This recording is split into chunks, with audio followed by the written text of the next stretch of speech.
Muy buenas tardes a todos, ¿qué tal? ¿Cómo están? La migración se ha convertido en pocos años en protagonista del debate político tanto aquí en Europa como en América. Problema que se ve agravado cuando el cambio climático deteriora cada vez más las condiciones de vida en regiones vulnerables, obligando a sus habitantes a desplazarse en busca de seguridad y más recursos.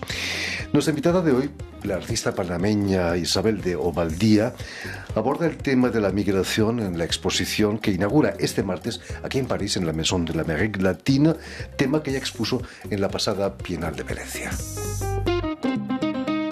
Yo llevo unos años preocupada con el tema de la migración y del Darién, y cuando me invitaron a participar en la Bienal con este tema, estaba muy entusiasmada con la idea porque ya iba a poder plasmar un poco lo que estoy pensando.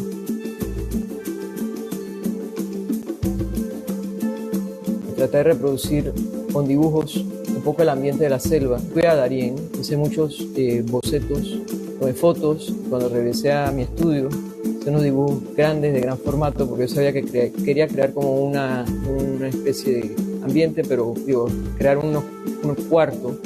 También sabía que quería tener unas figuras pequeñas, porque la inmensidad de la selva, para crear ese sentimiento de la inmensidad de la selva. Y también quería jugar con las luces, porque en la selva hay oscuridad y hay cambios de tonos.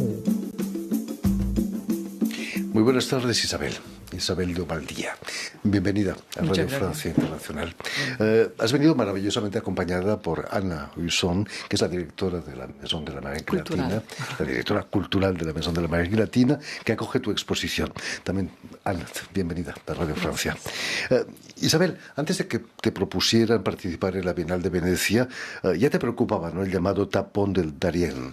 Sí, en realidad, desde el 2022 he estado preocupada y pensando en el tema, y tenía una propuesta que quería presentar a una institución o a algún lugar.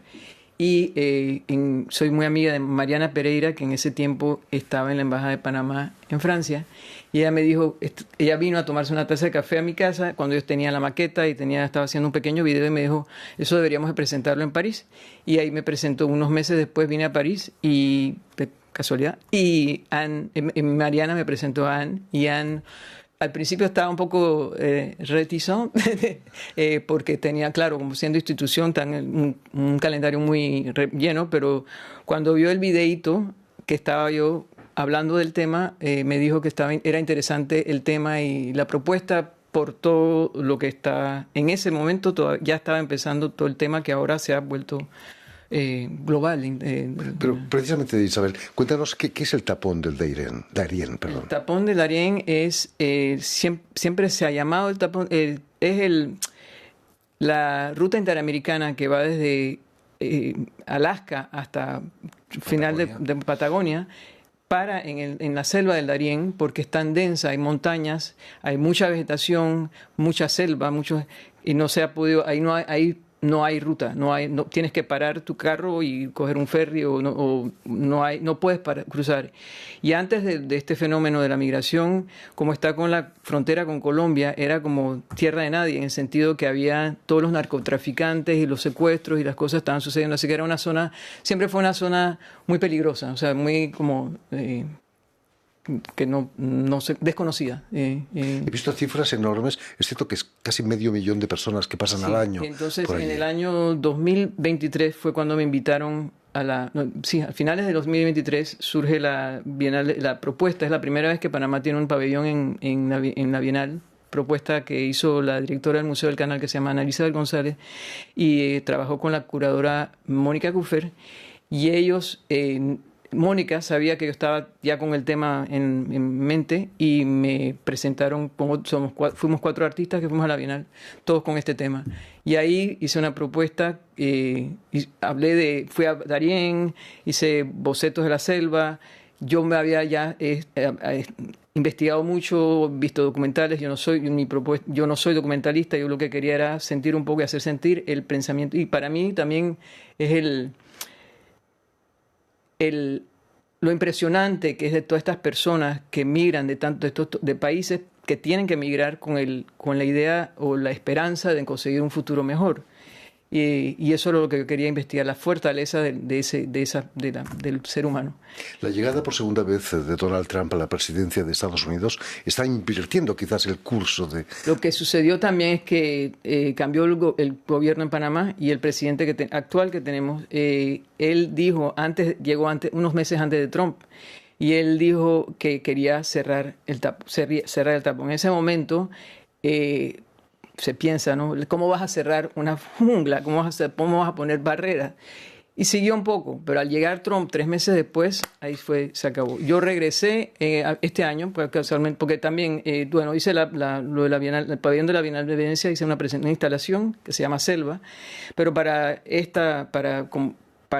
la Maison de l'Amérique latine es una conclusión, digamos, y al mismo tiempo en menos de 6 meses todo cambió, porque al regresar yo a Darién, el área que estaba en el 2023 llena de gente, ahora está desierta. Parece un pueblo fantasma. El pueblo donde llegaban ellos después de haber atravesado toda la selva, que se llama Bajo Chiquito, donde estaban ACNUR, la Croix-Rouge, todo eso está, Médecins Sans Frontières, ves todos los anuncios, donde estaban las toldas y todo, y no hay nadie, o sea, no hay nadie. Terrible, ¿no? Sí. Anne Husson, ¿qué supone para una institución como la Maison de l'Amérique latine presentar una exposición de Ismael Obaldía en este momento? Bueno, justamente hemos evocado un poco esto. El tema mismo del Darién, de la migración, es completamente globalizado ahora, y cada país y cada continente lo vive y lo transmite de una manera diferente, pero con fondos en común, con el fondo de la cuestión en común. Y es decir que... Claro que los migrantes que pasan por esta parte del mundo entre Colombia y Panamá no son los mismos migrantes que vienen del este de Europa y de África del Norte y todo esto, pero es el mismo drama humano, es la misma desesperación, es la misma conquista para la libertad, para vivir dignamente. Entonces son realmente temas ahora completamente pertinentes para todo el mundo. Y la Maison tiene que ser al oído de todo esto, tiene que ser a la escucha y además, porque no es solamente una cuestión política, es una cuestión artística también, como un artista transmite esto de una manera artística y estética, porque si no vamos a hacer solamente debates políticos, pero lo que puede decir un artista sobre este tema es muy importante. Permíteme, Isabel, que recuerde a nuestros oyentes que has nacido en Washington en 1957. El tener un abuelo que fue presidente de la República de Panamá, imagino que impone una cierta responsabilidad también, un compromiso político, ¿no? Es pesado esa herencia. Era mi bisabuelo, y en efecto el apellido de Obaldía es un apellido que hay que mantener con cierta dignidad. Y mi abuela era poetisa bastante famosa, doña María Olimpia de Obaldía, así es que tenemos un apellido. Y aquí en París teníamos a René de Obaldía, que era mi tío, así que tengo un peso, un poquito, una responsabilidad bastante grande. Tenías 11 años cuando, tras la muerte de tu madre se casó con el artista Guillermo Trujillo.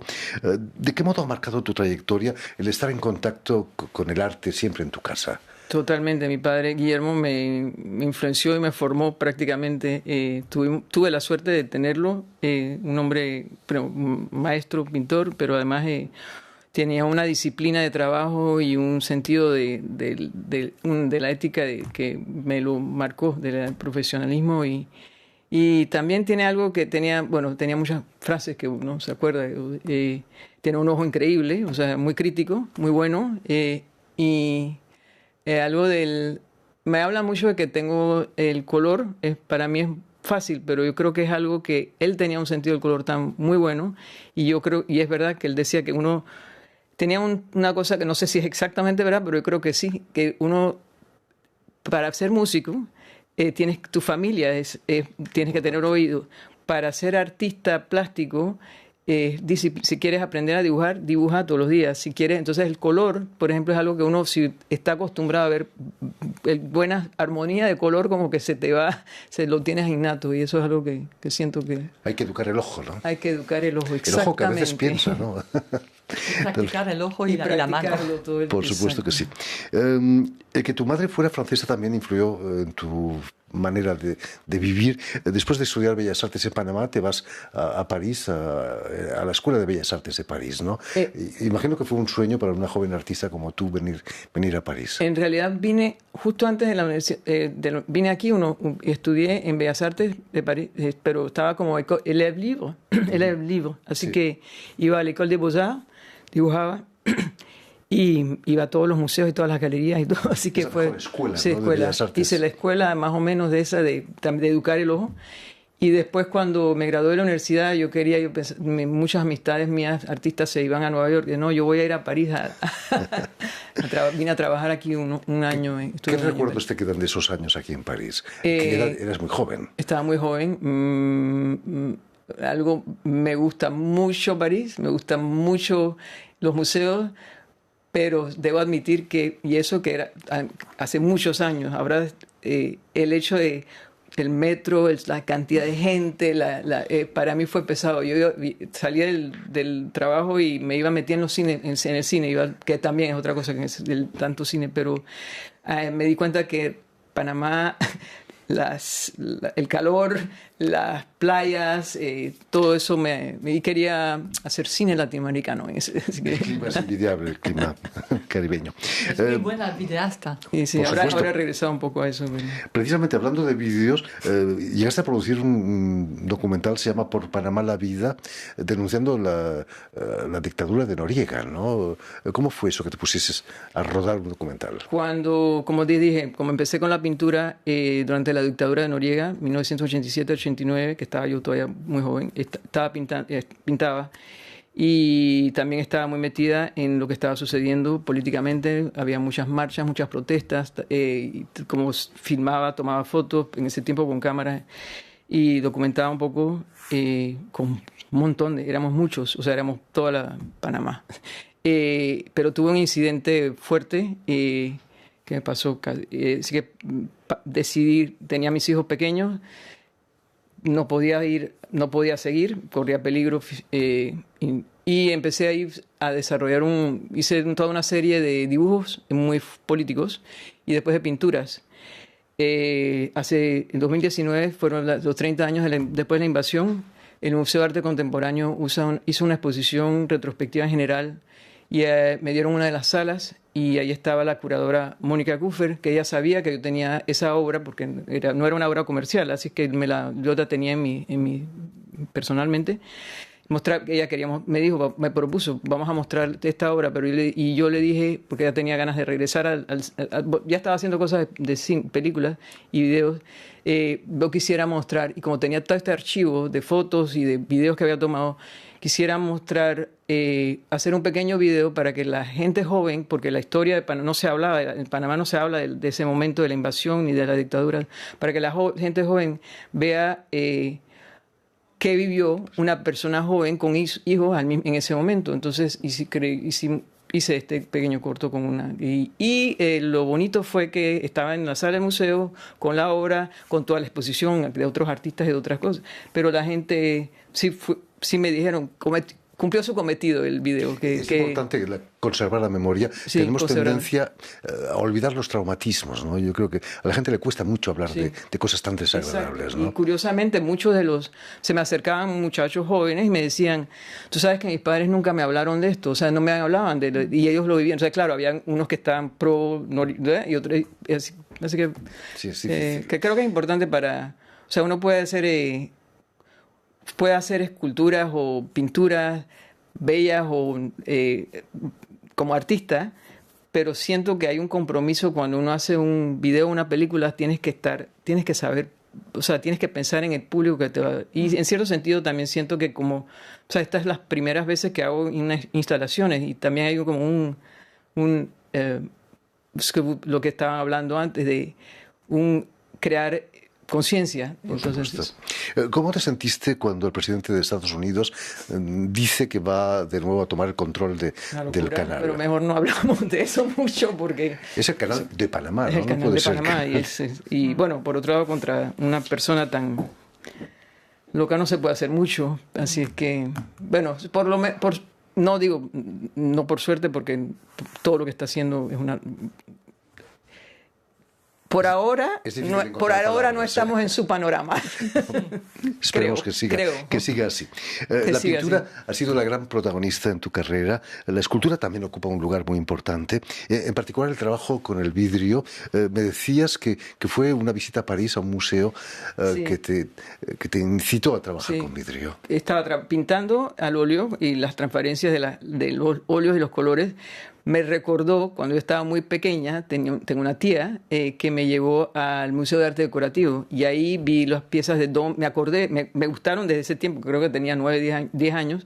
Las piezas me interesaron y me recordé cuando empecé a pintar que eso, de las capas, de los colores, y esto es pura casualidad, alguien me comentó que había una escuela de vidrio en Pilcher Glass School en Washington State, que era durante los veranos. En ese tiempo yo tenía mis hijos chicos, y fui por curiosidad a tomar un curso de soplado en vidrio. Para soplar en vidrio tienes que trabajar con un equipo, pero había un muchacho alemán que estaba tallando, y él me enseñó a tallar, y de ahí fui regresando, y ahí fue como, el vidrio toma bastante tiempo aprender la técnica, poco a poco aprendí, hay algo del medio que fascinante, todavía 35 años después, todavía me sorprende. Fascinante esas transparencias. Imagino que cuando estuviste el año pasado en Venecia te fuiste a Murano, ¿no?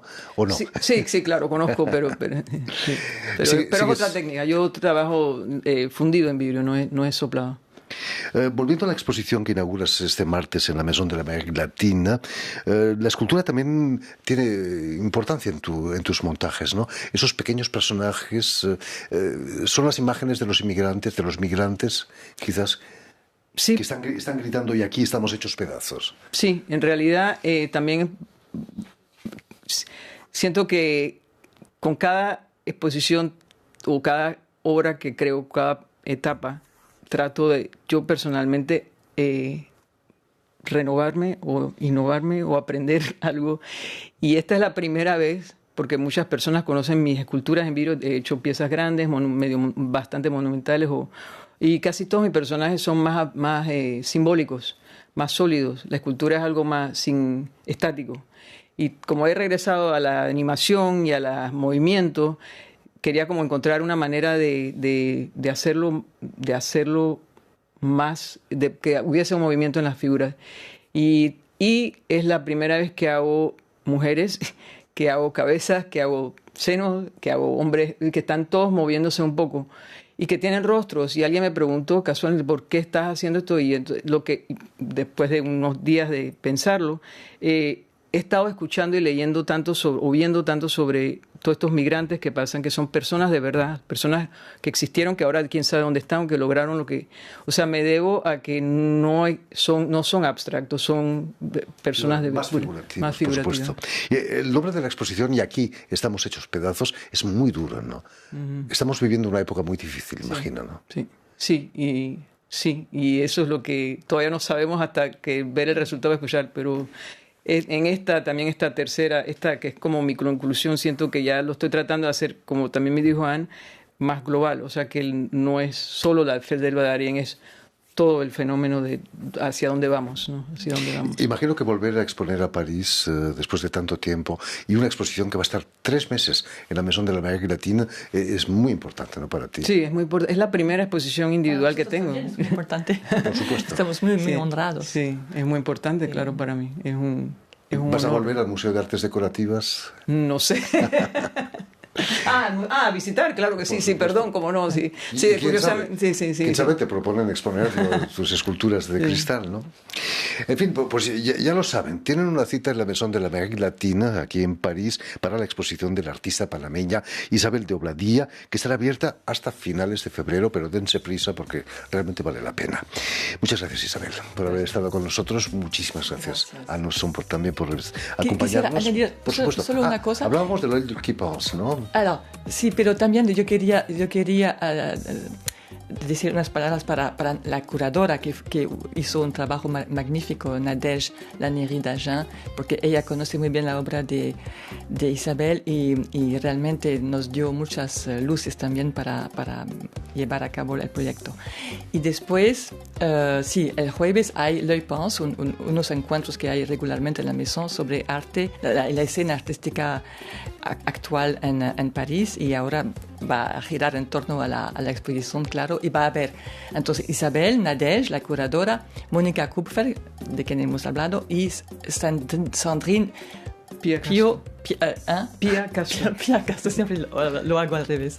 Pia Castro, que vive allá y sabe mucho sobre Panamá. ¿Esos encuentros del ojo que piensas son esos de las 7? A las 7 está acceso libre y bienvenidos para venir todos. Este jueves en la Maison de la América Latina. Permitidme también que dé las gracias a Vanessa Loiseau y a Julia Leng, quienes se han ocupado hoy de la realización del programa, y también saludar a nuestros telespectadores, porque también los tenemos, que nos siguen en toda América, desde Chicago, pasando por Washington hasta la Patagonia, y pasando también por Panamá, seguro, gracias a una cadena de televisión que se llama UCL, un canal latino, y una red que se llama TAL, T-A-L, que reúne televisoras públicas y universitarias de los dos continentes. Y a ustedes, muchísimas gracias por su atención y les damos cita para una nueva edición de El Invitado de Radio Francia Internacional.